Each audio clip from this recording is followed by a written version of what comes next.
Time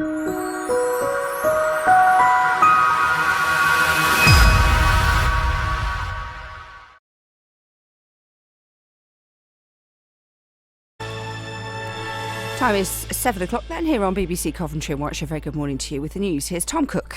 A man from Nuneaton says his life has been transformed since being diagnosed with dyslexia at the age of 44. The British Dyslexia Association says 10% of people are dyslexic, with 4% being severely affected. But that figure could be even higher as many people don't know they have it. Kirk Pickstone from Nuneaton says he lacked confidence prior to his diagnosis. Up to the point of finding out I was dyslexic, I think it always made me feel a bit less worthy than everybody else. And unfortunately, I think a lot of people currently feel like that. So made me a bit less confident up to that point of finding out. And there's more on this with Lorna after this bulletin.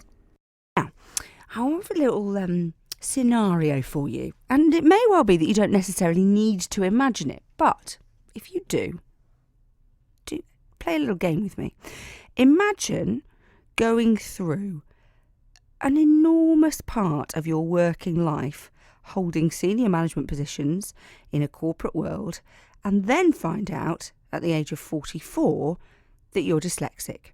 Well, that's exactly what happened to my next guest, Kirk Pickstone from Nuneaton. It's a condition which apparently affects over 10% of the population, but many people don't even know that they have it. Well, Kirk, I'm delighted to say, was one of those windscreen scrapers first thing this morning, sort of, and he's with us here in the studio.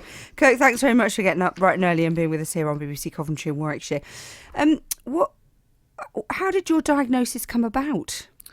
And my diagnosis came about because I'd ended up in a quite senior role within a global business, and I'd always worked for organisations where I motivated people and looked at facts and figures, and we looked at improvements, and a lot of my interactions were like PowerPoint presentations, things like that. I went from that to a business where I was doing a lot more report writing.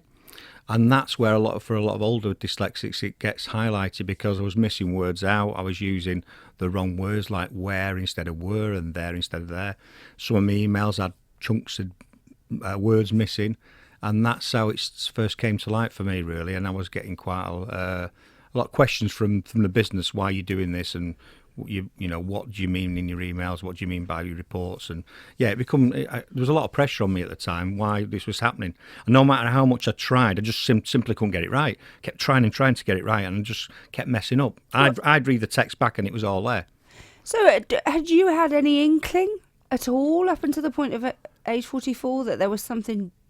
My eldest son had been diagnosed as being dyslexic, but I just fleetingly thought, am I dyslexic? And I thought, no, I can't be, because look at the position I'm in, look where I am, and look what I've done. If I was dyslexic, So did you hold some of those stereotypes that if you were dyslexic you couldn't achieve yourself? You held those? Correct. Or I couldn't read, and I could read. And that's a big misconception, that people think dyslexics can't read. And yes, so I did think, well, I can't be, because I'm intelligent, I'm doing this job, I'm inspiring people, so how can I be dyslexic? That's a nonsense. And then I went and got a friend of mine who is a teacher now but was a journalist, said, I think you're dyslexic. She was the person that identified it and told me to go and get checked out, and I did. So how did you react? How did you feel when you were told that you got this diagnosis? I was very emotional. I burst into tears. Did you? Why? Because it explained why I felt like I did and why I'd done the things I'd done in my life. So had you been questioning your self-esteem then? Yeah, you always do. And I mean, I used to look at everybody and that's why I'm doing what I'm doing now, but I used to look at people and think, wow, they're intelligent. And I always, was always a class clown, always tried to make people laugh. And that's like that's a classic, try to hide it, yeah? Coping you either become mechanism. a class clown, or people become violent and end up going down the wrong road. So yeah, I used to think people were more intelligent than me, and always even now I have a lot of self-doubt and a lot of, there's that little thing in your head telling you you're not as clever as anybody else, you're not as intelligent. And it's about getting over that. So you get this diagnosis. Obviously, it incredibly emotional. I can just see it in your face when you're talking about it, how much emotion that brought about. How did you then go from the position that you were in to then going, right, that's it, I'm quitting my job, I'm going off and I'm going to go and do something else, and using that as something which clearly must have been a confidence booster. It was. I mean, for me, the biggest thing for me was my wife, who believed in me when I didn't believe in myself. And they're good, these wives, aren't they? They are, aren't they? If you find a good one. So she believed me. At that point, I thought I was virtually on the verge of a nervous breakdown. I couldn't carry on. I didn't want to work anymore. I didn't want to work, so my wife actually went and did something else to allow me to stop working. And then an opportunity came up to go to university, and I thought, why will they want me? I'm not going to go to university. Yet I had lots of business qualifications that I'd gained within my working life. You must have vast experience. Yeah. So, and then so I went and did a postgrad course. They told us you're not graduating to do a postgrad. So I was like, why? What have we done wrong? No, you're all doing a master's degree. So in 2012, I graduated with a master's degree in global entrepreneurship. And how have you used the diagnosis to motivate you, and also now to help other people? Well, the main thing is in 2010, I couldn't find any information within the business I was in. I knew people must be going through the same thing I'm going through, the misconceptions, because I had the misconceptions as well.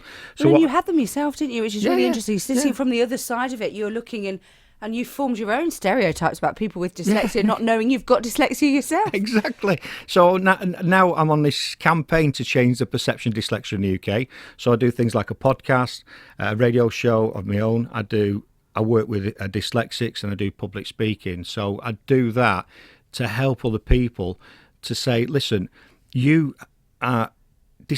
are uber intelligent. There's no link between intelligence and dyslexia, but because we live in a world where the written word is seen as being the be all and end all, and it's used as a barometer for intelligence.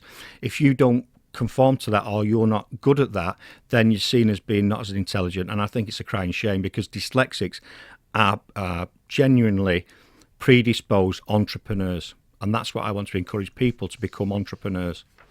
And how have you been received? What kind of reactions are you getting from people?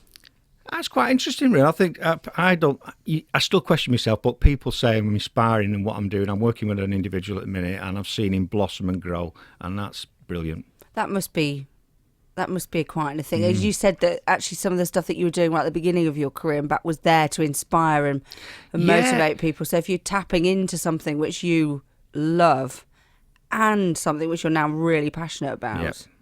Yeah. It's something that I didn't realise until I started my own business. That's what I'd done throughout my career. I'd been identifying people who'd been overlooked and helped develop them. And I know there's a string of people behind me that I've left behind that are now doing more than they would have ever done if they hadn't met me. And so for anybody listening that might think, oh, I've thought that. I've thought, could I be dyslexic? But, oh, no, I can't be, because, look, I'm this and I'm that. Yeah. What would your piece of advice to them be? Well, there's some online tests you can do initially, which are free. I can't remember what they are now, but I did them. They ask you about 30 to 50 questions, left all different things, and it'll give you a rough guide if you're dyslexic, and then you can go and get tested, at British Dyslexia Association. So if you go and just sort of search, I suppose. I mean, getting tested is quite expensive, but I would do some initial checks online first, which are free, and just have a look at it, really. And would you, having been on both sides, would you be fearful of doing that? Were you fearful of doing that? Is there? No, what I was fearful of, and I chose to say to everyone I'm dyslexic. That's why I wear the stuff that I'm wearing now. It's there's a stigma. There's still a stigma out there, so people might find out and will have a stigma of telling people that dyslexic. Yeah, because of the reaction. I'd say to go for it and say it, and so what? Yeah. Kirk, it's been a pleasure talking to you. Thank you very much for coming into the studios and for scraping all the ice off the car today. I appreciate it. Kirk Pickstone with us, who received that diagnosis of dyslexia at the age of 44 and now using it on BBC Coventry and Warwickshire. Headlines that you're waking up to this morning. A man from Nuneaton says his life has been transformed since being diagnosed with dyslexia at the age of 44. The British Dyslexia Association says 10% of people are dyslexic.